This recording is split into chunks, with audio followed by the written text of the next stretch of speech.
والصلاة والسلام على رحمة للعالمين وعلى آله وأصحابه أجمعين. أيضا وقال تعالى في شان حبيبه الرؤوف الرحيم: إن الله وملائكته يصلون على النبي يا أيها الذين آمنوا صلوا عليه وسلموا تسليما. اللهم صل على سيدنا مولانا محمد وعلى آل سيدنا مولانا محمد. اللهم صل على سيدنا محمد وعلى آل سيدنا مولانا وسلم. আল্লাহ তুমি দয়া করো, নসিব করো মদিনা। আল্লাহ তুমি দয়া করো, নসিব করো মদিনা। নূর নবীকে না দেখাইয়া কয়বর দেশে নিও না। আল্লাহুম্মা সাল্লি আলা সাইয়্যিদিনা মাওলানা মুহাম্মদ ওয়া আলা আলি সাইয়্যিদিনা মাওলানা মুহাম্মদ। আল্লাহ আল্লাহ আল্লাহু লা ইলাহা ইল্লাহু আমার আল্লাহ আল্লাহ আল্লাহু লা ইলাহা ইল্লাহু আল্লাহ আল্লাহ আল্লাহু লা ইলাহা ইল্লাহু। গুনাহগারের গুনাহ জোরে দুরুদে আপনার, গুনাহগারের গুনাহ জোরে দুরুদে আপনার। দয়া করে কবুল করেন, দয়া করে কবুল করেন সালাতু সালাম নবীজি। আল্লাহ আল্লাহ লা ইলাহা ইল্লাহু আমার আল্লাহ আল্লাহ আল্লাহ লা ইলাহা ইল্লাহু। यासिन त्वाहा कमले वाला कुरान की तफसीर, यासिन त्वाहा कमले वाला कुरान की तफसीर। हाजिर नाजिर शाहिद कासिम, हाजिर नाजिर शाहिद कासिम आया सिराजम मुनीर नबीजी। अल्लाह अल्लाह अल्लाह ला इलाहा इल्लाहु আমার আল্লাহ আল্লাহ আল্লাহ ইলাহা ইল্লাহু লা ইলাহা ইল্লাল্লাহু মুহাম্মাদুর রাসূলুল্লাহ কুররাতু আইনি বিকা ইয়া রাসূলুল্লাহ সাল্লাল্লাহু আলাইহি ওয়া আলিহি ওয়াসাল্লাম। সম্মানিত মুআজ্জাজ হাজিরিন, আমার মুসলিম کرام, পর্দার অন্তরালে মা ও বোনেরা, আসসালামু আলাইকুম ওয়া রাহমাতুল্লাহি ওয়া বারাকাতুহু। আল্লাহ আজ্জা ওয়া জাল্লা শানুহুর দরবারে অসংখ্য অগণিত শুকরিয়া আদায় করছি যে রব্বে করিম আমাদেরকে পবিত্র জুমাবারে আল্লাহ পাকের ঘর মসজিদে আসার এবং বসার তৌফিক দান করেছে, এজন্য বলি আলহামদুলিল্লাহ। সালাত এবং সালাম প্রেরণ করছি রাহমাতাল লিল আলামিন প্রাণাদিক প্রিয় নবীর পবিত্র দরবারে আজম শরীফে।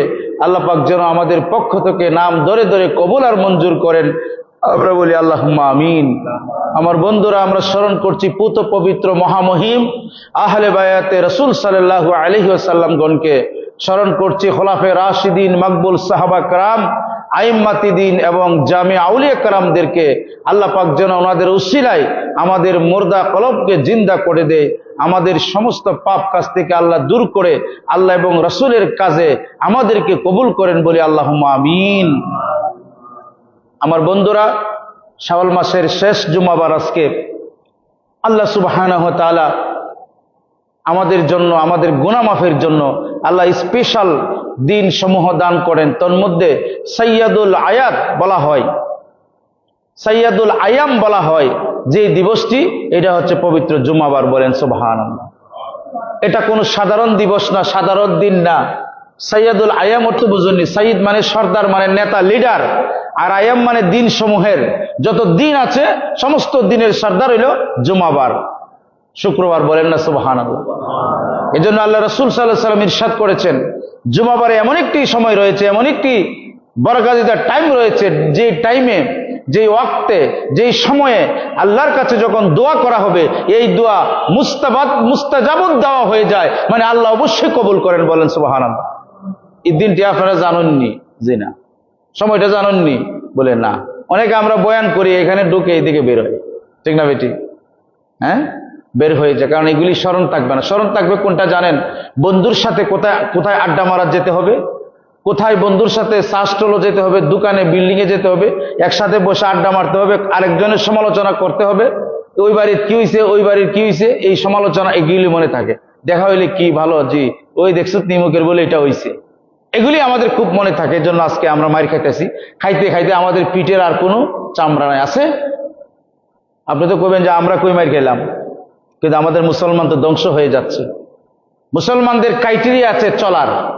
আল্লাহ রসুল রাহমাতুল লিল আলামিন দুইটি ক্রাইটেরিয়া আমাদেরকে দিয়েছেন, দুইটি সিস্টেম আমাদেরকে দান করেছেন। এই সিস্টেমের বাইরে গেলে আপনি অশান্তি, আপনি জাহান্নামের আগুনে চলে গেলেন। আর এই সিস্টেমে থাকলে, সিস্টেমের পক্ষে গেলে, সিস্টেমকে ফলো করলে আপনি নাজাতের পক্ষে গেলেন, জান্নাতের পক্ষে গেলেন। বলেন সুবহানাল্লাহ। কথা কিন্তু পরিষ্কার এবং ক্লিয়ার, কিন্তু আমরা জটিল করে নেই, ঠিক না বেঠিক? আমরা জটিল করি, আমরা মূল কথাতে আসি না, কিন্তু আমরা মূল কথা বাদ দিয়ে গাছের আগা নিয়ে দৌড়াদৌড়ি করি, গুড়ার মেঝে আসল সমস্যা আমরা রয়েছে। দুইটা বিষয়কে আপনি আঁকড়ে ধরবেন। আল্লাহ রাসূল রাহমাতুল লিল আলামিনকে ইরশাদ করলেন, ইয়া রাসূলুল্লাহ, আপনি দুনিয়া থেকে বাহ্যিক পর্দা করার পরে আমরা কি করব? আল্লাহ রাসূল রাহমাতুল লিল আলামিন দাঁড়িয়ে বললেন, ও আমার সাহাবা کرام, আমি তোমাদের কাছে দুইটি জিনিস রেখে যাচ্ছি মহামূল্যবান। একটা হচ্ছে আল্লাহ পাকের কোরআন, আর একটা হচ্ছে ইত্রাতি আহলে বাইতি, আমার আহলে বায়াত, আমার সুন্নত আমি রেখে গেলাম। বলেন সুবহানাল্লাহ। এখন আপনারা বলেন, এটা কি কঠিন কথা? এই ওয়াজটা কি কঠিন? যে মুসলমান তো এটা ধরে রাখতে পারতেছে না সহজ কথাটাকে। আবার আল্লাহ বলছেন যে লা ইকরাহা ফিদ্দিন, দিনের মাঝে কঠিন নাই, বাড়াবাড়ি নাই, জবরদস্তি নাই। তাহলে এটা বোঝা গেল এটা সহজ। সহজতা থেকেই তো মুসলমান যুজন বিয়োজন দূরে দূরে কিনা। পবিত্র কোরআনুল কারীম তেলাওয়াত হয় না মুসলমানের ঘরে, এখন অধিক কম হয়। কি ফজরের নামাজের পরে কোরআন তেলাওয়াত হইতো, সকালে ভোরবেলা কোরআন তেলাওয়াত হইতো, এটা নাই মুসলমানের ঘরে। মুসলমানের ঘরে আছে ঝগড়া, মুসলমানের ঘরে আছে সমালোচনা, মুসলমানের ঘরে আছে মারামারি, মুসলমানের ঘরে আছে শুধু বদনামি, কিভাবে হারমাদি করে মানুষকে ঠকাইয়া খাওয়া যায় এই চিন্তা মুসলমান এখন মকবুল, ঠিক না ঠিক? কিভাবে সে যখন একটা ব্যবসা দিল, তার ব্যবসার অধীনে যে কর্মচারী থাকে কিভাবে তার বেতন কম দেওয়া যায়, ঠিক নেই, কিভাবে খারাপ জিনিস দেওয়া যায়, ওজনে কম দেওয়া যায়, হ্যাঁ, এগুলি নিয়ে মুসলমান এখন আছে। কিন্তু মুসলমানদের মূল চালিকা শক্তি হচ্ছে আল্লাহ পাকের কোরআন এবং প্রিয় নবীর ইশক এবং মহাব্বত। বলেন না সুবহানাল্লাহ? আসেনি নবীর ইশক মহাব্বত? কই আছে? খুঁজলে কি পাওয়া যায়? মুখে মুখে নবীর ইশক মহাব্বত হয় না, কাজে প্রমাণ করে দিতে হয়, ঠিক না ঠিক? আল্লাহ রাব্বুল আলামিন বলেছেন, ইরশাদ করেছেন যে তোমাদেরকে আমি এই নির্দিষ্ট সময় দিয়ে, আজালি মুসাম্মা, তোমাদেরকে সামান্য কিছু সময় দিয়ে আমি পাঠাইলাম, তার তো একটা নির্দিষ্ট কারণ আছে, ঠিক না ঠিক? না কারণ নাই? তোমাদের অবশ্যই আমি এবং আমার বন্ধুর দিকে, ফারুদ্দু ইলাল্লাহি ওয়া রাসূলিহি, আমি এবং আমার বন্ধুর দিকে তোমাদেরকে ফিরে যেতে হবে, আসতে হবে। ওয়ালাউ কারহান, তোমরা বালা পাও না, ওয়া তাওআন, অথবা তোমরা মজা লাগে না, তোমাদের কাছে ভালো লাগে না, এরপরেও ইয়ারজিউ ইলাল্লাহি ওয়া রাসূলিহি, এরপরেও তোমাদেরকে আমার দিকে এবং আমার রাসূলের দিকে চলে আসতে হবে। বলেন সুবহানাল্লাহ। তোমাদের স্বাদ লাগবে না, কারণ ইমানের জোর কম, কারণ এই অন্তরের মাঝে বিষাক্ততায় পরিপূর্ণ, ঠিক না বেঠিক? এখানে ইমানের নূর নাই, আলো নাই, যার কারণে ভালো ইবাদত, ভালো কাজ আমাদের মজা লাগে না। কিন্তু মজা লাগে খারাপ কাজ, মজা লাগে আল্লাহ এবং রাসূলের যে বিরোধী কাজ, এই কাজগুলি আমাদের অন্তর করতে বলে শান্তি লাগে, ঠিক না বেঠিক? কি বলেন আপনারা? আচ্ছা আপনারা বলেন, আমাদের দেশে কিছুদিন আগেও, আরো আগেও আমরা হুজুররা যখন ওয়াজ করতাম, ইসলামের সঠিক ব্যাখ্যা যখন আমরা বুঝাই দিতাম, বিশেষ করে জিহাদ সম্পর্কে, তখন কইতো মাই গো জিহাদ করো না, জিহাদ যে করে এ জঙ্গি। বলেন নাউজুবিল্লাহ? কি জিহাদ যে করে এ জঙ্গি? আস্তাগফিরুল্লাহ বলেন না? এই শয়তান বেয়াদবরা তারা কোরআনের অপব্যাখ্যা আমাদের সমাজে ছাড়িয়ে দিয়েছে। জিহাদ হচ্ছে ইসলামের একটি বিশাল বড় একটি রূপন, একটা ফরজের কাজ। জিহাদ যদি আপনি না করেন, আপনার কোনো মূল্যই নাই। কথা বুঝতে পেরেছেন? বলে দলিল, আল্লাহ কোরআনে বলেছেন, ইয়া আইয়ুহাল্লাযীনা আমানু হাল আদুল্লুকুম আলা তিজারাতুন তুনজি, আমি তোমাদেরকে তুনজি করেছি, আমি তোমাদেরকে এমন ভাবে তিজারত দান করেছি। কোন তিজারত? যে তুনজিকুম মিন আযাবিন আলীম, যে আযাবটা আমি তোমাদেরকে দান করব, আযাব তোমাদের কাছে আসবে তোমাদের কর্মের কারণে, কিন্তু ওই ব্যবসা করার কারণে, ওই কাজটা করার কারণে আল্লাহ পাক তোমাদেরকে আযাব দিবেন না, আযাব উঠিয়ে নেওয়া হবে। বলেন না সুবহানাল্লাহ? এই ব্যবসাটা কি?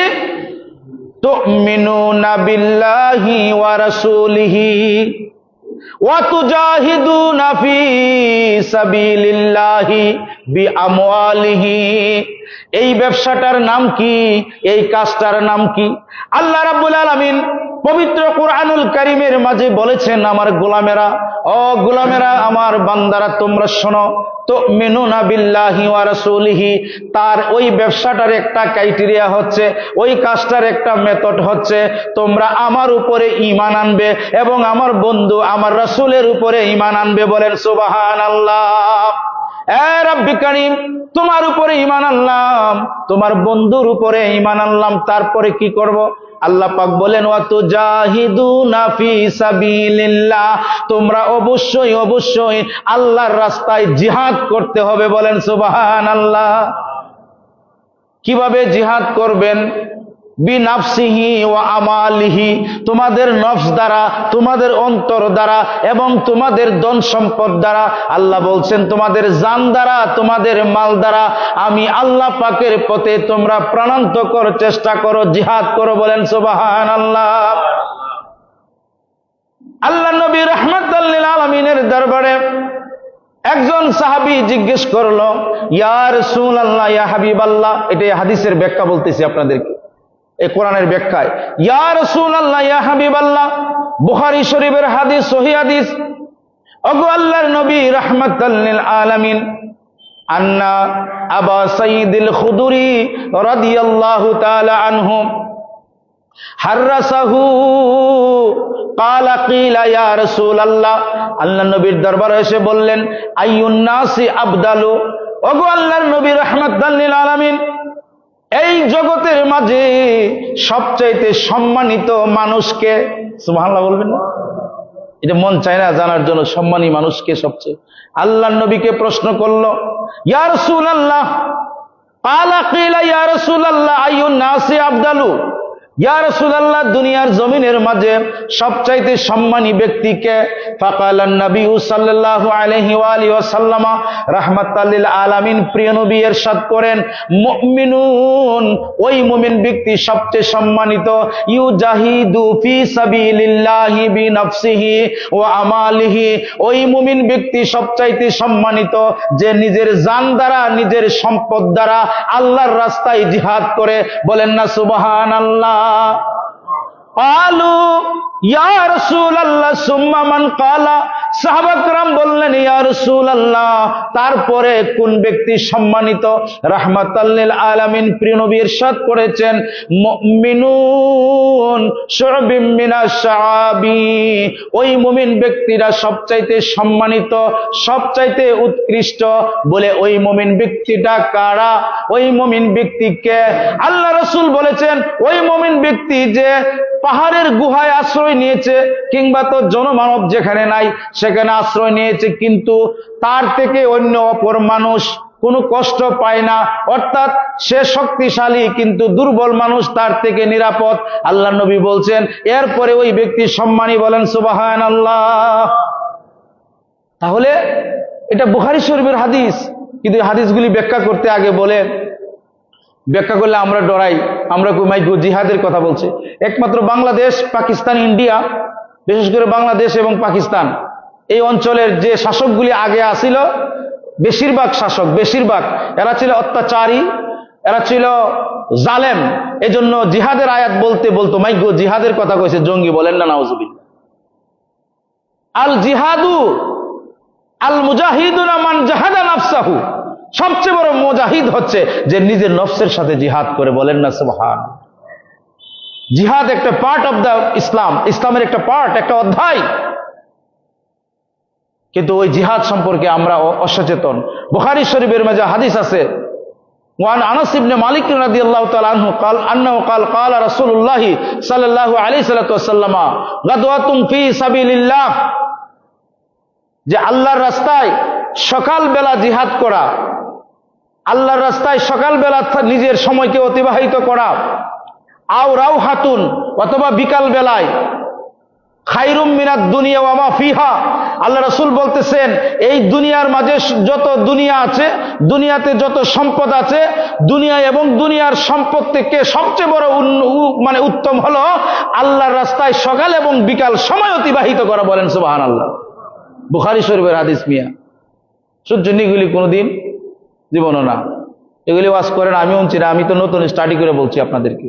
এটা শুনছেন আপনি যে আল্লাহ রাস্তায় সকাল এবং বিকাল বাড়িলে দুনিয়া এবং যা কিছু আছে তার থেকে উত্তম? শুনছেন হাদিসটা? বলেন জি না।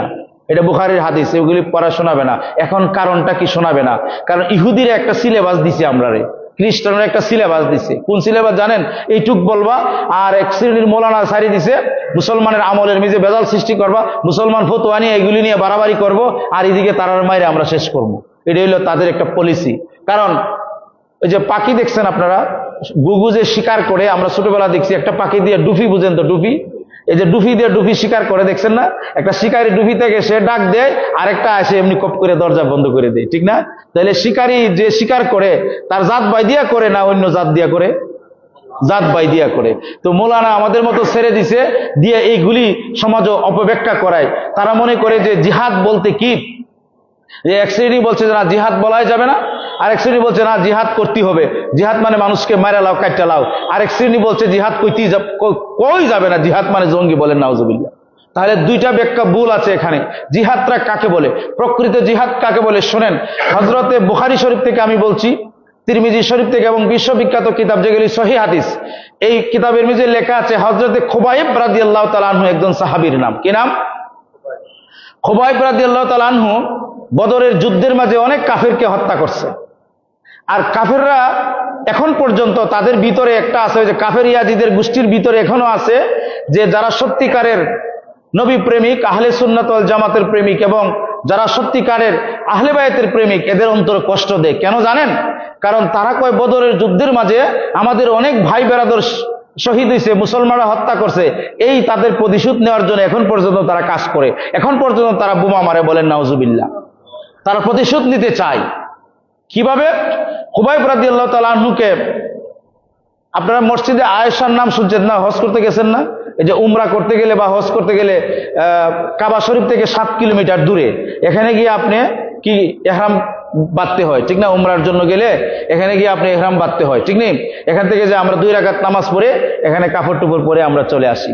তো এই জায়গার মাঝে তখন কাফেররা ছিল, প্রায় আপনি 400 থেকে 500 কাফের ছিল। হযরত খুবাইব রাদিয়াল্লাহু তাআলা আনহুকে 2টি হাত বেঁধে ফেললেন, ওনার 2টি পা বেঁধে ফেললেন, বেঁধে ওনাকে কি বললেন যে তোমাকে হত্যা করব, আমরা বদরের আমরা প্রতিশোধ নেব। তখন তিনি বলেন, হে আমার কওমের লোকেরা, তোমরা শোনো, তোমরা তো ইসলাম গ্রহণ করো নাই, তবে আমার একটা দাবি, আমারে 2 রাকাত নামাজ পড়ার সুযোগ দাও। বলেন না সুবহানাল্লাহ? কয় রাকাত? এই যুবক ভাইরা, মুরব্বী ভাইরা, যারা বেনামাজি আসো, কথাটা শুনে নাও। শহীদ হয়ে যাবে, কাফেরেরা উনাকে বেঁধে ফেলছে, এরপরে বলে আমাকে 2 রাকাত নামাজ পড়ার সুযোগ দাও। এই হযরতে খুবাইব রাদিয়াল্লাহু তাআলা আনহু থেকে 2 রাকাত সুন্নত নামাজ, অর্থাৎ মরণের আগে বা ফাঁসি যে দেন দেখেন না, 2 রাকাত নামাজ পড়ে এখান থেকে সুন্নত চালু হয়েছে। বলেন না সুবহানাল্লাহ? আল্লাহ নবী সুন্নত জারি করে দিলেন যে আমার খুবাইবের সম্মানে যারা ভয়ে থাকবে, ভয়কালীন নামাজ আছে 2 রাকাত, এবং যাদেরকে আক্রমণ করা হবে শত্রুরা, তারা যেন 2 রাকাত নামাজ পড়ে। ইমাম হুসাইন আলাইহিস সালাম কারবালার প্রান্তরে 2 রাকাত নামাজ পড়ছিল নি? কথা বলেন না, পড়ছিল না? যারা মারছিন এরা কাফের মুশরিক আছেন নাকি? দেখতে তো মুসলমান আছেন। যাক, এটা আমি পরে বলবো। হযরত খুবাইব রাদিয়াল্লাহু তাআলা আনহু বলে আমাকে 2 রাকাত নামাজ পড়ার সুযোগ দাও। কাফের মুশরিকরা বলতেছে, এই খুবাইবের মাথাকে আমরা দ্বিখণ্ডিত করে মাথার খুলি দিয়ে আমরা মদ পান করব। বলেন নাউজুবিল্লাহ। আগে আরব দেশে শত্রুর মাথা দিয়ে কি করতো জানেন? মাথাটারে কাইটে এই খুলি বাইর করে মদ ডাইলে খাইতো। নাউজুবিল্লাহ বলেন। মদ ডেলে খাইতো তারা, এটা হলো তার মামলা, এর প্রতিশোধ নিতে। এরা কত বড় জাহেল ছিল, মদ ডাইলে তারা খাইতো। তখন খুবাইব রাদিয়াল্লাহু তাআলা আনহু 2 রাকাত নামাজ পড়ে দোয়া করলেন। কি দোয়া করলেন জানেন? মোল্লা রিওয়াজ করতো না, কল্লেজুর নবীর প্রেম আইসা পড়ে 2 হাত তুলে বললেন, আল্লাহুম্মা আনসুরনি, আল্লাহ তুমি আমাকে সাহায্য করো, আল্লাহ তুমি আমাকে দয়া করো, তুমি আমাকে মায়া করো। ফি উসিলাতির রাহমাতিন নবী, বলেন সুবহানাল্লাহ। আল্লাহ নবী রাহমাতাল লিল আলামিনের উসিলায় আল্লাহ আমি এই গোলাম খুবাইবকে, আমি গরিব খুবাইবকে তুমি সাহায্য করো মওলা। আল্লাহ কাফের মুশরিকরা যেন আমার মাথার খুলি দিয়া মদ পান করতে না পারে। বলেন সুবহানাল্লাহ। উনাকে যখন কতল করে দিল, এই মসজিদে আয়েশার সামনে ধরেন প্রায় আমাদের মসজিদ যতটুকু উসার মাঝে বেঁধে ফেললেন, পেরেক দিয়ে ওনার হাতে পেরেক মারলেন, ওনার কপালে পেরেক মারলেন, ওনার শরীর পায়ে পেরেক মারলেন, গলাটা অর্ধেক কেটে ফেললো, রক্ত টপ টপ করে বেয়ে বেয়ে পড়ছে। এদিকে রাহমাতাল লিল আলামিন প্রিয় নবী সাহাবা کرامকে নিয়ে বসলেন। সাহাবা کرامকে বললেন, হে আমার প্রিয় সাহাবারা, আমার কলিজার টুকরা সাহাবী খুবাইবকে শহীদ করে দিল কাফের মুশরিকরা, তোমরা কে বীর বাহাদুর আছো, আমার খুবাইবকে তোমরা সেখান থেকে রক্ষা করবে। বলেন সুবহানাল্লাহ। কথাটা ওয়াজ বোঝার চেষ্টা করবেন। তো কারে বাঁধলো? একজন সাহাবী। তিনি কি মুসলমান ছিল? মুসলমানকে বাঁধছে। তো উপকার করার জন্য প্রিয় নবী কি অর্ডার দিলেন? হ্যাঁ আমার সাহাবা کرام, তোমাদের মাঝে কে বীর পুরুষ নওজোয়ান আছো গো, দাঁড়াও, আমি দেখতে চাই আমার খুবাইবকে কে রক্ষা করবে। আল্লাহর নবীর সাহাবী কলিজার টুকরা মৌলা আলী দাঁড়িয়ে গেলেন। বলেন সুবহানাল্লাহ। শেরে খুদা মৌলা আলী, যিনি খাইবার দুর্গের 8 মণ ওজনের গেট ছিল, অঙ্গুলি মুবারকের ইশারায় নিয়ে আসলেন। কে গো? মৌলা আলী, যার শুভাগমন পবিত্র কাবা শরীফের মাঝে। বলেন সুবহানাল্লাহ। কে মৌলা আলী? হযরতে ফাতেমা, আসাদ ইবনে ফাতেমা, হযরত মৌলা আলী শেরে খুদা রাদিয়াল্লাহু তাআলা আনহা, রাদিয়াল্লাহু তাআলা আনহুর আম্মাজান, ওনার আম্মাজান আসওয়াদের কবরের মাঝে মৌলা আলী পড়ে গেলেন। হযরত প্রিয় নবী রাহমাতাল লিল আলামিন তিনি বললেন, হে আমার আলী, তুমি ঘরে চলে যাও, আমি আমার চাচি আম্মার কবরের থেকে যাব না। সুবহানাল্লাহ। ওনার নাম ফাতেমা বিনতে আসওয়াদ। এই ফাতেমা বিনতে আসওয়াদ যখন ইন্তেকাল করে, আল্লাহর নবী রাহমাতাল লিল আলামিন দু হাতকে প্রসারিত করে কবরের মাঝে শুয়ে রইলেন। সুবহানাল্লাহ। কেমন নবী? রাহমাতাল লিল আলামিন। শুধু মুখ মোবারক দিয়া বলতে দেরি আর আল্লাহ কবুল করতে দেরি নয়, বলেন সুবহানাল্লাহ। না দেরি আছে? অঙ্গুলি মোবারক দিয়ে ইশারা দিলেই কবুল হয়ে যায়। সেই নবী মৌলা আলী শেরে খুদার আম্মাজানের কবর মেঝে শুয়ে পড়লেন। কিভাবে? উপর হয়ে শুয়ে পড়লেন আর অজস্র দ্বারা কান্না করতেছে। আল্লাহ নবী রাহমাতাল লিল আলামিন যখন শুয়ে রইলেন, আর জিবরিল আমিন দেনার দেন এসে বললেন, ইয়া রাসূলুল্লাহ, ইয়া হাবিবাল্লাহ, আল্লাহ নবী আল্লাহ পাক সন্তুষ্ট হয়েছেন, আপনি কি চান? আপনার এই চাচি আম্মা ফাতেমা বিনতে আসওয়াদকে আল্লাহ পাক কোনো প্রশ্ন জিজ্ঞাসা করবে না। সুবহানাল্লাহ। সেই শেরে খুদা মৌলা আলী রাদিয়াল্লাহু তাআলা আনহু দাঁড়িয়ে গেলেন, ইয়া রাসূলুল্লাহ, ইয়া হাবিবাল্লাহ, আমি হযরত খুবাইবের লাশকে আমি নিয়ে আসব। আল্লাহ নবী বলেন, রে মৌলা আলী, ও আলী, তুমি কেমনে আনবা? 400 থেকে 500 প্রায় 600 কাফের মুশরিক ওই লাশটাকে ঘিরে উল্লাস করতেছে, মদ পান করতেছে, ওনার শরীর থেকে মাংসগুলি মানে তুলে নিচ্ছে, ওনাকে আঘাতে আঘাতে জর্জরিত করে দিচ্ছে, বারবার তীরের আঘাত করতেছে, রক্ত টপ টপ করে বেয়ে বেয়ে পড়তেছে। আল্লাহর নবীকে বললেন, ইয়া রাসূলুল্লাহ, ইয়া হাবিবাল্লাহ, আমি খুবাইবের লাশকে আনতে যাব। প্রিয় নবী বলেন, আর কাকে নিবা? তখন তিনি দাঁড়িয়ে বললেন, আমার বন্ধু হযরতে মিকদাদ ইবনে আসওয়াদ রাদিয়াল্লাহু তাআলা আনহুকে আমি নেব। বলে ঠিক আছে। দুইজন মাত্র ব্যক্তি, দুইজন মাত্র সাহাবী, 400 কাফের মুশরিকরা একটা লাশকে ঘিরে তারা মদ পান করতেছে, উল্লাসিত করতেছে যে আমরা বদরের সাহাবী, বদরে যারা আমাদের নিহত হয়েছিল তাদের খুনের মামলা নিছি। বলেন নাউজুবিল্লাহ। মৌলা আলী শেরে খুদা মৌলা আলা ইলমে মারিফতের মূল, বলেন সুবহানাল্লাহ। এত বড় আল্লাহর নবীর শৌর্য বীর্য সাহাবী সেই মৌলা আলা মৌলা আলী এই রাস্তা দিয়ে যখন গেলেন ঘোড়া চালিয়ে, দূরে তখন দাঁড়িয়ে রইলেন। মৌলা আলী কেমন জ্ঞানের অধিকারী, আল্লাহ পাকের মারিফতের কেমন অধিকারী। মৌলা আলী চোখ বন্ধ করলেন আর একটা ফু দিলেন, 400 কাফেরের চোখের মাঝে ঘুম চলে আসলেন। বলেন সুবহানাল্লাহ। এখন আমরা দিলে আয় না, কি বলেন? আমি মোল্লা 100 বার চেষ্টা করলো তো ফিফরারি দৌড়াইতে পারতাম না। তাহলে বোঝা গেল আমার ভিতরে ডালমে কুচ কালা, কুচ কালা না বেশি কালা। কথা কি বুঝছেন? মানে সামান্য কালা না বেশি কালা। আর নিলে আমার কথা শুনবে না কেন? শাহজালাল বাবার কথা শুনছে কেন? খাজা বাবার কথা শুনলে কেন? আল্লাহর ওলির কথা শুনে কেন? আমার কথা শুনে না। তুই মোল্লার কথা, আমি মোল্লার কথা শুনে না কেন? তার মানে আমরা সেই রাস্তা নাই। আর নাইলে আমাদেরকেও গরু ছাগলে আয়েশা সালাম করতো, ঠিক না বেঠিক? আমার বন্ধুরা, মৌলা আলী ফু দিলেন, 400 কাফেরের চোখে ঘুম চলে আসলো। মৌলা আলী রাদিয়াল্লাহু তাআলা বলে, হ্যাঁ মিকদাদ, তুমি একটু নিচা হও। মিকদাদের কাদের মেজে মৌলা আলী রাদিয়াল্লাহু তাআলা পাড়া দিলেন, দিয়ে লাশ খুলে ফেললেন।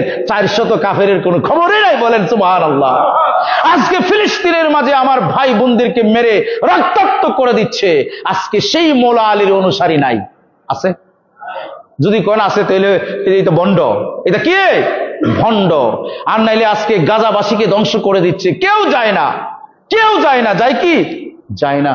আজকে মৌলা আলী শেরে খুদা একজন মুসলমানকে আঘাত করেছে, 400 কাফেরে বন্দী করে রাখছে। এটা থেকে দলিল, এটা থেকে প্রমাণ, কোন মুসলমান যখন নির্যাতিত হয়, অপদস্থ হয়, অপর মুসলমান তাদেরকে বাঁচানো, রক্ষা করা, ফরজে আইন রক্ষা করা তাদের জন্য ঈমান। যে রক্ষা করবে না তারা বেঈমান। কথাটা কি বুঝছেন?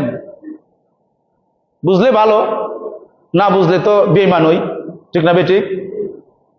আমার বন্ধুরা, কত পরিষ্কার, আপনাকে রাগ ডাক করে কথা বলার সুযোগ নাই। আমি একজন মৌলানা হিসেবে আমার উপর দায়িত্ব আছে আপনাদেরকে জাগ্রত করা, বুঝিয়ে দেওয়া। এরপরে না বুঝলে আপনারা জাহান্নামে যাবেন, আমার কি আইলো গেল, ঠিক না বেঠিক? আর একজন মুসলমান বিপদে পড়লে তাকে রক্ষা করা ফরজ। সুবহানাল্লাহ বলেন না? শত শত শিশুদেরকে মেরে ফেলছে। আল্লাহ নবীকে জিজ্ঞাসা করা হলো, ইয়া রাসূলুল্লাহ, ইয়া হাবিবাল্লাহ, জান্নাতের মাঝে যদি কোনো মানুষ প্রবেশ করে সে কি আর ফিরে আসে? আল্লাহ নবী বললেন যে না, সে তো আর কখনো ফিরে আসবে না, তবে এক শ্রেণীর ব্যক্তি জান্নাতি ফিরে আসবে। ইয়া রাসূলুল্লাহ, তারা কারা? প্রিয় নবী বলেন, যারা ইসলামের পথে, আমি নবীর মুহাব্বতে যারা শহীদ হয়েছে, আল্লাহর রাস্তায় যারা শহীদ হয়েছে, তাদেরকে যত বড় বালাকানা দেওয়া হোক না কেন, তারা বলবে, মাবুদ আবার আমাকে দুনিয়ায় পাঠাও, জান্নাত চাই না, আমার জানটা আবার আমি আমার মুসলমানের জন্য, আল্লাহর জন্য আমি শহীদ করে দিতে চাই। বলেন সুবহানাল্লাহ। আবার যখন তাকে জীবিত করা হবে, সে আবার বলবে, আল্লাহ আমাকে দ্বিতীয়বার দুনিয়ায় পাঠাও, আমি জিহাদ করতে চাই, আমার এই মজলুম ভাই বোনদেরকে আমি রক্ষা করতে চাই, আল্লাহ তোমার পথে জীবন কাটাতে চাই, তোমার বন্ধুর পথে জীবন কাটাতে চাই, আমি তোমার সুন্দর বালাকানা বেহেশত চাই না। বলেন সুবহানাল্লাহ। তৃতীয়বার যদি তার মৃত্যু দেওয়া হয়, চতুর্থবার সে একই কথা বলবে, আল্লাহ আমার এই ক্ষুদ্র জীবনটা, ক্ষুদ্র জানটা তোমার রাস্তায় আমি অতিবাহিত করতে চাই, আল্লাহ তোমার বালাকানা বেহেশত আমার কোনো দরকার নাই। সুবহানাল্লাহ। তাহলে আজকে সেই ফিলিস্তিনের ভাই বোনেরা মরে যায়, শিশুরা মরে যায়, নিঃসন্দেহ, কোন ধরনের সন্দেহ ছাড়া এরা জান্নাতি, জান্নাতের ফেরদাউসের অধিবাসী। বলেন সুবহানাল্লাহ। কোন সন্দেহ আছে? সন্দেহ করলে বেঈমান, সন্দেহ করলে কি বেঈমান, কোরআনকে অস্বীকার করা হলো। এরা জান্নাতি ফুল। আজকে আমার এই ভাই বোনের পক্ষে কেউ নাই। হযরত হারেস রাদিয়াল্লাহু তাআলা আনহুর আম্মাজান প্রিয় নবীকে বললেন, ইয়া রাসূলুল্লাহ, আমার একটা মাত্র ছেলে হারেসকে আমি বদরের যুদ্ধে, তাকে অজ্ঞাত একজন মানুষ যার কোনো পরিচয় নাই তীর মারছে, আমার হারেস মরে গেছে। ইয়া রাসূলুল্লাহ, আমার হারেস কোথায় আছে? সে কি জান্নাতে আছে? যদি সে জান্নাতে থাকে তাহলে আমি ধৈর্য ধরবো, আর জান্নাতে না থাকলে আমি কিয়ামত পর্যন্ত কাঁদবো, আপনি দোয়া করেন। আল্লাহ নবী বলে, হে হারেসার মা, তুমি শোনো, তোমার ছেলে সবচাইতে বড় জান্নাত, জান্নাতুল ফেরদাউসের বাগানের মাঝে ঘোরাফেরা করতেছে। বলেন সুবহানাল্লাহ। আরে আল্লাহ রাসূল বলছে, বুখারীর হাদিস, আপনি সকাল যদি আল্লাহ রাস্তায় অতিবাহিত করেন আর বিকালে করেন, তাহলে এই দুনিয়া থেকে আরো বেশি, ওয়ামা ফিহা, এই দুনিয়াটা তো কোন ছাড়, এই দুনিয়া থেকে আরো বড় বড় দুনিয়া, আরো সুন্দর সুন্দর জায়গা আল্লাহ আপনারে দান করবে যদি সকাল এবং বিকাল আল্লাহ রাস্তায় কাটান আপনি। সুবহানাল্লাহ। তাহলে হুজুর আল্লাহ রাস্তায় কেমনে কাটাবো? জিহাদ না, শুধু যে মানে সশস্ত্র জিহাদ তা নয়। আপনি যখন বাড়ি থেকে বের হবেন, যে আল্লাহ আমি বাড়িতে বের হইলাম, যদি কোনো বেনামাজি পাই, যদি কোনো বেআকিদার মানুষ পাই, আমি তারে বুঝামু, আমি তার নবীর প্রেমের কথা বলবো, আল্লাহ তোমার সম্মান ইজ্জতের কথা বলবো। আর যদি কোনো হিন্দু মানুষ পাই অথবা কোনো বিধর্মী পাই, তাকে আমার ইসলামের দাওয়াতটা দেব, কোলেমার দাওয়াতটা দেব। এই কথা যখন বলে বের হবে, তখন আপনি আল্লাহর রাস্তায় থাকলেন। বলেন না সুবহানাল্লাহ। কইটা কয়ে বাড়িনি আপনারা? হ্যাঁ, এটা কয়ে কেউ বাড়ি? আমরা তো লজ্জা করবে না? রসুলের সামনে কি জবাব দিবেন? নবীর সামনে কি জবাব দিবেন? জান্নাত কি এত সহজ মনে করছেন? কোন মৌলবী কইছে জান্নাত সহজ? কোরআনে আল্লাহ বলছে খুব কঠিন, খুব কঠিন। তোমার জানকে আমি সম্পদের দিয়ে, সবকিছু দিয়ে, জান্নাত দিয়ে আমি কিনছি তোমার জানকে। তো তোমার একটা জান তুমি কার দিকে? যুবকরা কাটায় বিট্টেনদের দিকে, মানে যুবতী মেয়েদের দিকে হেঁটে হেঁটে, বেশি যুবকরা, বেশিরভাগ কলেজ ইউনিভার্সিটির যুবকরা, বেশিরভাগ বলছি যে মেয়েদের পিছনে পিছনে সময় অতিবাহিত করে, ঠিক না বেঠিক? টাকা পয়সা দিয়ে, মোবাইল দিয়ে কথা বলে, হ্যাঁ, তারপরে কি ডেটিং করে, সেটিং করে। হ্যাঁ, বিশ্ববিদ্যালয়গুলি গেলে দেখা যায় জোড়ায় জোড়ায় ধরে ধরে বসে থাকে। আমার এক উস্তাদ, বুঝছেন, 95-97 বছর হবে, আমি ছাত্র জীবনে ওনার সাথে কক্সবাজার গেছিলাম, না পতেঙ্গা গেছিলাম সমুদ্র সৈকত দেখার জন্য। তো আমার আরেকজন ভাই ছিল স্টুডেন্ট, তা আমরা হাঁটতেছি, উনি বলতেছে আমার খুব শখ, আমি কক্সবাজারটা সমুদ্র সৈকত দেখব। বললাম ঠিক আছে। আমার উস্তাদ উনি, ওনারে নিয়ে আমরা গেলাম। তো ওনারে দেখানোর জন্য, উনি তখন বয়স ছিল 95। দেখে দেখে ওই যে জোড়ায় জোড়ায় আসে না, অবৈধভাবে মানুষ ধরে রাখে একজন আরেকজনকে, যুবক যুবতীরা। উনি বলে, বাবা রে, এই চট্টগ্রাম তো মানুষে স্বামী স্ত্রীর মাঝে অনেক ভালো মহাব্বত প্রেম আছে, ভালো প্রেম আছে, কিন্তু আমাদের এলাকার দেখছো জামাই বুড়া কত ঝগড়া করে, ওই রকম একটা বউ বেটা বিয়া করবে। আমার উস্তাদে বলল, তখন হাসছিলাম, এরা এখন বুঝছি যে আমার উস্তাদে কি বলল কথাটা, যে চিন্তা করছেন যে এদের কাছে কত মিল মহাব্বত, মানে অবৈধ যে বিষয়গুলি আছে আপনার মজা লাগবে বেশি, অবৈধ বেশি সাময়িক মজা লাগবে, কিন্তু চিরস্থায়ী খারাপ লাগবে, কষ্ট লাগবে, ঠিক না বেটি? যুবক ভাইয়েরা প্রিয় নবীর পক্ষ থেকে অন্য জায়গায় চলে যায়, ঠিক না? তাদের জীবনটা কার দিকে দিল?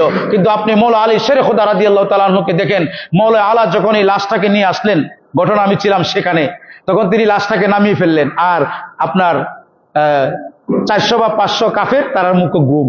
তো মৌলা আলী যখন ঘোড়ায় উঠলেন লাশটাকে কাঁধে নিয়ে, তখন উনি যখন ঘোড়া দিয়ে চললেন, আবার 2 মিনিট পরে কাফের ঘুম ভেঙে গেছে, আল্লাহ আবার ভাঙাই দিছে ঘুম। তাদের ঘুম যখন ভাঙছে, এরা কয়ে সর্বনাশ, লাশটা কোথায় গেল, হযরত খুবাইবের লাশ কোথায়? তখন তারা দেখলে ঘোড়ার যে চাপ আছে, এখন তো আপনার মানে কি জায়গা বিল্ডিং করা বা ইয়ে করা, তখন তো আপনার মাটি ছিল, তখন ঘোড়ার যে খুর আছে, খুরের চাপ, এই চাপ দিয়ে তারা 200 কাফের একসাথে তারা ছুটছে মৌলা আলীকে ধরতো। কিন্তু ছুটতে ছুটতে আপনার ধরে ফেলছে। ধরে কি করছে জানেন?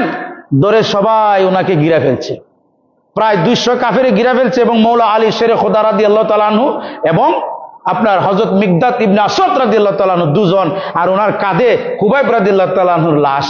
আচ্ছা বলেন, আপনি আপনারই একটু চিন্তা করেন তো, যে ধরেন আমাদের বাংলাদেশের সর্বোচ্চ একটা ইমানদার মনে করেন, মানে এরা যদি 200-400 কাফেরে অস্ত্র সহ আটক করে হুঁশ থাকবো? মৌলা আলী শের খোদা রাদিয়াল্লাহু তাআলা আনহু চিৎকার করে এক হায়দারি ডাক দিলেন, আল্লাহু আকবার ইয়া রাসূলুল্লাহ বলে সমস্ত কাফেররা থরথর করে কাঁপ শুরু করেছে, বলেন সুবহানাল্লাহ। যখন এই কথা বললেন, চোখ বন্ধ করলেন, প্রিয়নবী তখন মদিনা থেকে, আর তিনি 7.5 কিলোমিটার দূরে প্রিয়নবী কথা বলতেছে, মৌলা আলী জবাব দিচ্ছেন, সুবহানাল্লাহ। এটার নাম মৌলা আলী শের খোদা রাদিয়াল্লাহু তাআলা আনহু। 7.5 মাইল দূর থেকে প্রিয়নবীকে কথা বলতেছেন, আর তিনি শুনতেছে, হযরত মিকদাদও শুনতেছে। প্রিয়নবী বলতেছে, প্রিয়নবীকে বলতেছেন, ইয়া রাসূলুল্লাহ, ইয়া হাবিবাল্লাহ, আপনি দেখতেছেন। কি বলছে? আপনি কত মাইল দূরে?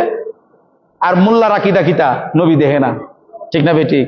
আর মৌলা আলী শের খোদা রাকিদা কি, ইয়া রাসূলুল্লাহ আপনি দেখতেছেন, আমাকে বলেন এখন আমি কি করব? 200 কাফের আমাকে ঘিরে ফেলছে। আল্লাহ নবী রাহমাতুল্লাহ আলাইহি বলছেন, হে মৌলা আলী, হে হযরত আলী, তুমি হযরত কুবাইবের লাশটাকে হাত থেকে ছেড়ে দাও। যখন তিনি হাত থেকে ছেড়ে দিলেন, মাটি 2 ভাগ হয়ে গেছে, মাটি তিনাকে বক্ষণ করে ফেলছে, বলেন সুবহানাল্লাহ। তখন হযরত কুবাইবের নাম হইলে বালিউল আরদ, মানে জমিনে যার লাশকে বক্ষণ করে ফেলছে, বলেন সুবহানাল্লাহ। তখন কাফেরেরা লাশ পাইল না, উনার মাথার যে খুলি দিয়ে তারা মদ খাইতে পারল না। এটাকে বলে নবীর সাহাবী, নবীর প্রেম। তাহলে আজকে আমরা কোন দিকে? আজকে একজন সাহাবীকে যখন মানে হত্যা করে ঝুলাইলো, তখন প্রিয়নবী বলছে সে একজন মুসলমান, তাকে রক্ষা করা ইমানি কর্তব্য, দায়িত্ব। যে আমাদের ভাই বোনেরদেরকে মায়েরা লাশ করে ফেলছে। ইন্ডিয়াতে শয়তানের এই যে রাম রাষ্ট্র করার জন্য, আপনারা অনেকে বেজার হবেন, ইন্ডিয়ার ভালোবাসা অনেকের আছে আমরা জানি, কিন্তু শোনেন, ওয়াকফ বুঝেননি আপনারা? ওয়াকফ বুঝেননি? অনেকে বুঝেন, অনেকে বুঝেন না। অনেক হিন্দুরা আমার থেকে ওয়াকফ কি জিনিস জানিয়ে নিছে। ওয়াকফ শব্দের অর্থ হইল, আমি এই সম্পদটাকে আল্লাহর রাস্তায়, আল্লাহর রাহে দান করে দিলাম। এই সম্পদ আমার আর কোনো অধিকার নাই, এটার থেকে আমি বুক বক্ষণ করতে পারবো না, আমি আল্লাহর রাস্তায় দিয়ে দিলাম। ধরেন একটা মসজিদ ওয়াকফ করে দিলাম আল্লাহর রাস্তায়, ঠিক নেই? তো এই সম্পত্তিটাকে ইন্ডিয়ার যে মোদি আছে, সে কি করছে, সংসদের মাঝে পাস করছে, ওয়াকফ সম্পত্তি স্টেট আজ থেকে হবে, সরকারের হবে। তো সরকারের যদি ওয়াকফ হয়, সরকার ইচ্ছা করলে মসজিদ ভাঙ্গা মন্দির করতে পারবো, মন্দির ভাঙ্গা মসজিদ করতে পারবো, কবরস্থান নিয়ে যেতে পারবে, মাদ্রাসার মাঝে ইউনিভার্সিটি করতে পারবে, এবং এই জায়গাগুলি তারা নিয়ে যাবে, এবং জায়গাগুলি যা ইচ্ছা তা ব্যবহার করবে। এবং এই ওয়াকফ যে আপনার স্টেটের যে কমিটি হবে, কমিটির মধ্যে 5 জনে বাধ্যতামূলক 2 জন হিন্দু রাখা লাগবে। কয়জন? 2 জন। কিন্তু ইসাই ধর্ম বলেন, জৈন ধর্ম বলেন, এবং তাদের যে ধর্ম আছে হিন্দু দেবত্বর সম্পত্তি, এইটার মাঝে কমিটিতে যে ধর্মের লোক, এই ধর্মের লোকেরা থাকবে। কিন্তু একমাত্র মুসলমান সম্পত্তির মাঝে আপনার হিন্দু 2 জন ঢুকাইতে হইব, আর এই সম্পদটা সরকারে নিয়ে গেছে। এই করছে ইন্ডিয়ার সরকার, এবং মুসলমানদেরকে দরে দরে মারতেছে, জবাই করতেছে। এখন আপনি কইবেন সলিমুদ্দি কলিমুদ্দি কইব, এটা তো ইন্ডিয়ার ইস্যু, এটা তো ফিলিস্তিনের issue, it is not issue for Bangladesh, so আমাদের তো কিছু করার নাই। এই মুনাফিকের দল, এটা ইন্ডিয়ার ইস্যু মানে what is the meaning of ইন্ডিয়ার ইস্যু? এটা মুসলমানের ইস্যু, এটা কলেমার ইস্যু। আমি আপনার সম্পর্ক হচ্ছে লা ইলাহা ইল্লাল্লাহু মুহাম্মাদুর রাসূলুল্লাহ সাল্লাল্লাহু আলাইহি ওয়াসাল্লাম, বলেন সুবহানাল্লাহ। আপনি আমার সম্পর্ক কি দিয়া? কলেমা দিয়া। কি দিয়া? কলেমা দিয়া। তো যদি সে ইন্ডিয়ার মুসলমান কলেমা পড়ে, তাহলে তার সাথে আমার সম্পর্ক আছে না? আমার ইস্যু আছে না? ফিলিস্তিনের সাথে আমার ইস্যু নাই? যে তুমি যে বলো এটা বলে আরেকজনের ইস্যু, এটা তোমার ইস্যু, এটা ইমানের ইস্যু, ঠিক না বেটি? এই শয়তানরা আপনার জাতীয়তাবাদের ভিত্তিতে দেশ বিভাজন করে আজকে পৃথিবীতে একটা অরাজকতা সৃষ্টি করে দিয়েছে। বর্ডার আমরা মানি না, আমরা বর্ডারের বিরুদ্ধে। বর্ডার মানব জীবনের একটি অভিশাপ। হ্যাঁ, বর্ডার কল্যাণ তখনই হবে যদি আপনার অধিকার দেওয়া হয়। আমি আমার দেশের মানুষ যেতে পারি। বর্ডার বলতে আমি একটা সীমানা দিলাম, আর এই সীমানাটা ধরেন কাশেম ভাই এই ঘরের মালিক, এটা এরকম একটা বর্ডার দেওয়া যায়। আমি মানে একটা শৃঙ্খলার জন্য, ঠিক না? কিন্তু আমি বাংলাদেশের মানুষ বিদায়, আমার দেশের নাম বাংলাদেশ, কিন্তু ইন্ডিয়ার আমার মুসলমান ভাইকে অত্যাচার করবে, নির্যাতন করবে, আমি কথা কইতে পারবো না। এই বর্ডার শয়তান এবং অভিশাপ, ঠিক না ঠিক? আমার বন্ধুরা, আসুন আমরা এক হয়ে যাই, প্রিয় নবীর পক্ষে যাই, কলেমার ভিত্তিতে জীবন যাপন করি। কলেমাটা কি? লা ইলাহা ইল্লাল্লাহ, নাকি? কি বলেন? লা ইলাহা ইল্লাল্লাহ নি না? কিন্তু এই যে যুবক ভাইরা, আপনাদেরকে বলছি, আপনি সোশ্যাল মিডিয়াতে দেখবেন কিছু কিছু মানে না জানা এবং কিছু কিছু শয়তান আছে আমাদের মতোই, তারা বলবে লা ইলাহা ইল্লাল্লাহ নাকি কলেমা। লা ইলাহা ইল্লাল্লাহর ভিত্তিতে মুসলমান, বলেন নাউজুবিল্লাহ। লা ইলাহা ইল্লাল্লাহর ভিত্তিতে মুসলমান নয়। মুসলমান হচ্ছে লা ইলাহা ইল্লাল্লাহু মুহাম্মাদুর রাসূলুল্লাহ সাল্লাল্লাহু আলাইহি সাল্লামের ভিত্তিতে, ঠিক না বেঠিক? কলেমা হচ্ছে পুরাটা। কলেমার মধ্যে তৌহিদ এবং রিসালাত, এই দুইটা বিষয় মিলে একটা কলেমা। এই কলেমার ভিত্তিতে আমরা মুসলমান, সারা পৃথিবীর মুসলমান এক, ঠিক না বেঠিক? এছাড়া আমরা আর এক নই। আসুন আমার বন্ধুরা, আমরা নিজেদেরকে শুধরে নেই, আমাদের ছেলে মেয়েদেরকে প্রিয় নবীর প্রেমের শিক্ষা দিই, না হলে আমাদের জীবন অনেক কষ্ট যাবে। আল্লাহ পাক যেন আমাদের তৌফিক দান করে। সকলে বলি আল্লাহুম্মা আমিন। আলহামদুলিল্লাহি রাব্বিল আলামিন। আসসালাতু ওয়াসসালামু আলা আলিহি